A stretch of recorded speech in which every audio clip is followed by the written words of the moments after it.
रामकृष्ण हरी. सज्जन हो, आज आपला जो भाग आहे तो आहे संसारात कसे राहावे.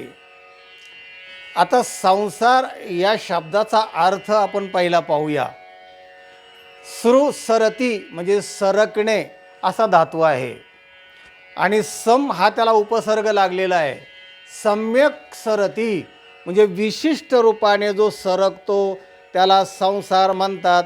आता विशिष्ट रूपाने सरकतो म्हणजे काय की जो केला असता स्वर्गाला जाता येतं आणि नरकालाही जाता येतं. चांगल्या पद्धतीने जर संसार केला, नीती न्यायाने केला तर मनुष्य स्वर्गाला जातो, ऊर्ध्व गतीला जातो, चांगल्या गतीला जातो. आणि जर तो लांड्या लबाड्या करून लोकांना बसवून थापा मारून केला तर मनुष्य नरकाला पण जातो. अशी जी प्रक्रिया त्याला म्हणतात संसार. शंकराचार्यांनी त्याची व्याख्या करताना फार सुंदर केलेली आहे. आचार्य म्हणतात, स्वर्ग नरक मार्ग यो हो येन सरती सहा संसारहा. ज्या प्रक्रियेमुळे मनुष्य स्वर्गाला जातो किंवा नरकाला जातो अशी जी प्रक्रिया त्याला म्हणतात संसार. म्हणून संसार चांगला का वाईट तर केला तर चांगला, मोक्षाला मनुष्य जातो, सद्गतीला जातो. आणि जर तो चुकीच्या पद्धतीने केला, अशास्त्रीय पद्धतीने केला तर मनुष्य नरकाला पण जातो. पण साधू संतांनी जे चित्र संसाराचं उभा केलेलं आहे ते बहुतेक करून दुःखमूळ आहे, वाईट आहे अशा अर्थाने जास्त करू ना. तर संसार चांगला का वाईट, एक अभंग असाही आहे की तो चांगलाही आहे वाईटही आहे.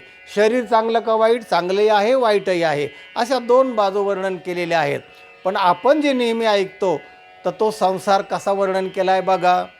संसार दुःख मूळ चहूकडे इंगळ, विश्रांती नाही कोठे रात्रंदिवस तळमळ. काम क्रोध लोभ सुनी पाठी लागली ओढाळ, शरण मे कोणा जावो दृष्टी देईल निर्मळ. असा तो संसार आहे. मग असा जो संसार आहे त्याने तापलेले काही लोक असतात, त्रिविध तापाने तापलेले लोक नाथ महाराजांकडे आले, साष्टांग दंडवत घातला. महाराज म्हणाले, आम्ही संसार करणारी साधी माणसं, फार दुःख व संसारामध्ये, एक सारिता पुढे उभे एक. तर याच्यात कसं राहावं, काय करावं, आम्हाला जरा ज्ञान सांगा. नाथ महाराज म्हणाले, तुम्हाला संसारात दुःख होणार नाही अशी युक्ती सांगतो, ज्ञान सांगतो. हो म्हणाले, त्याच्यासाठी तर आम्ही आलो आहेत. आणि मग नाथ महाराज म्हणाले, मी सांगतो. महाराज म्हणाले, अगोदर दृष्टांताने सांगा, सोपं करून सांगा. महाराज म्हणाले, हो सोपं करून सांगतो. अभंग ऐका. पक्षी अंगणी उतरते, ते का गुंतोनिय राहते, तैसे असावे संसारी.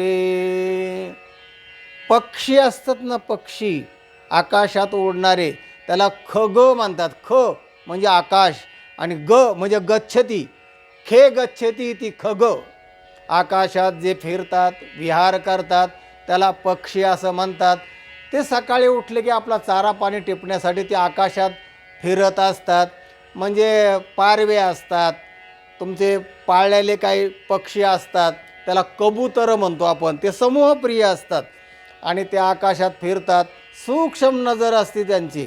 आणि आकाशात फिरत असताना त्यांना खाली आपला चारा पाणी दिसला की मग तिथे ते उतरतात.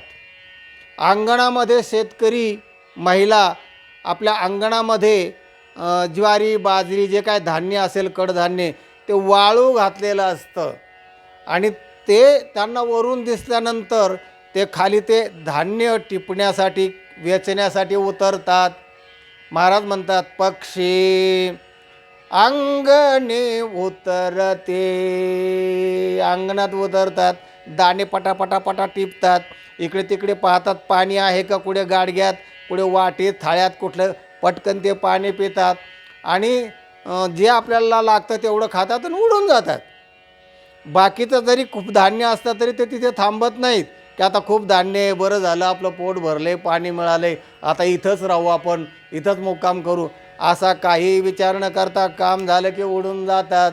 पक्षी अंगणी उतरते ते का गुंतून या राहती, ते गुंतून राहत नाहीत तिथे, काम झालं निघून जातात.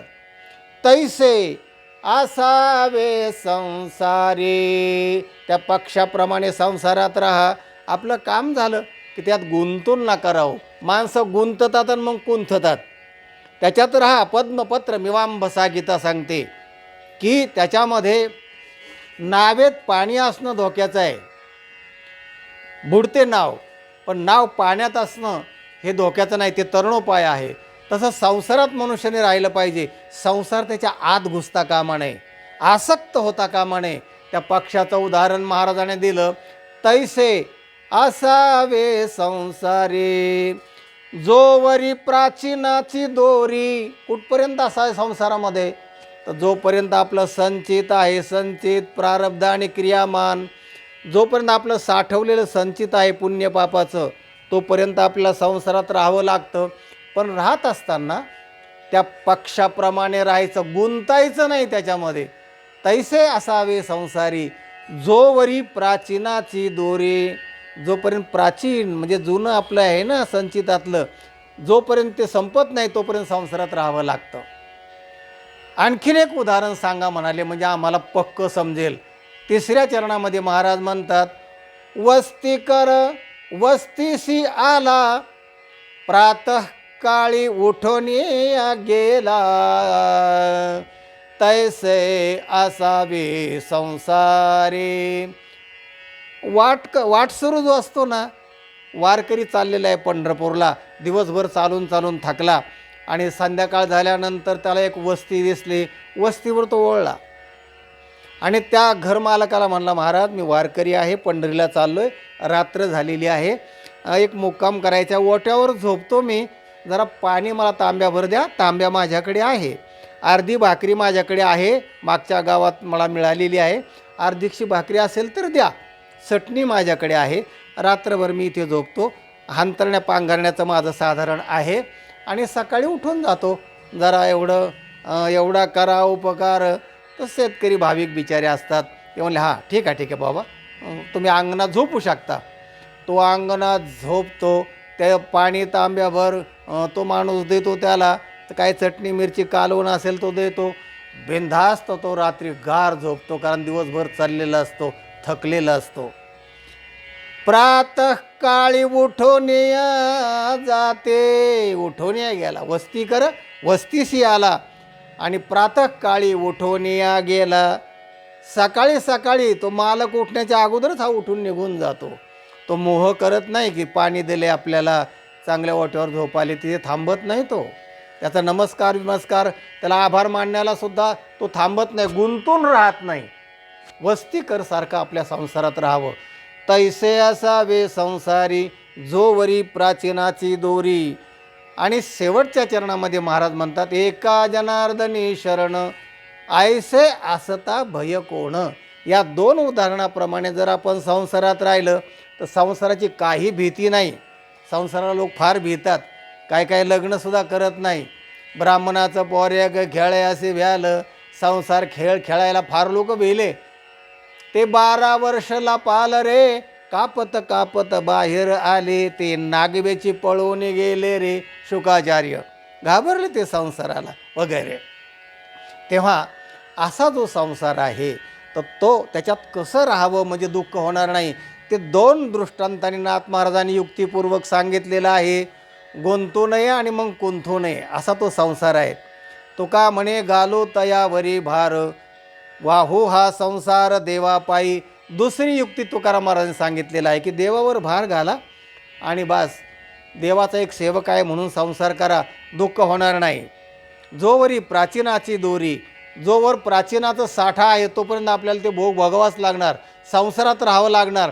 पण अशा प्रकारचे निष्काम वृत्तीने राहा, कशावर आसक्त होऊ नका. भोग तो न घडे संचेत वाचोनी करावे ते मनी समाधान. जोपर्यंत भोग आहे तोपर्यंत भोगावं लागणार. भोगत असताना त्या पक्षाप्रमाणे आणि त्या वस्तीकराप्रमाणे आपण संसारात राहा, दुःख होणार नाही. आपलं जीवन आनंदमय मंगलमय घालवता येईल आणि आपल्याला उच्च स्थितीला जाता येईल, असा या व्हिडिओचा तात्पर्य अर्थ आहे. हा व्हिडिओ इतरांना पाठवा, लाईक करा आणि ज्यांनी चॅनलला सबस्क्राईब केलं नाही त्यांनी चॅनलला सबस्क्राईब करा. रामकृष्ण हरी.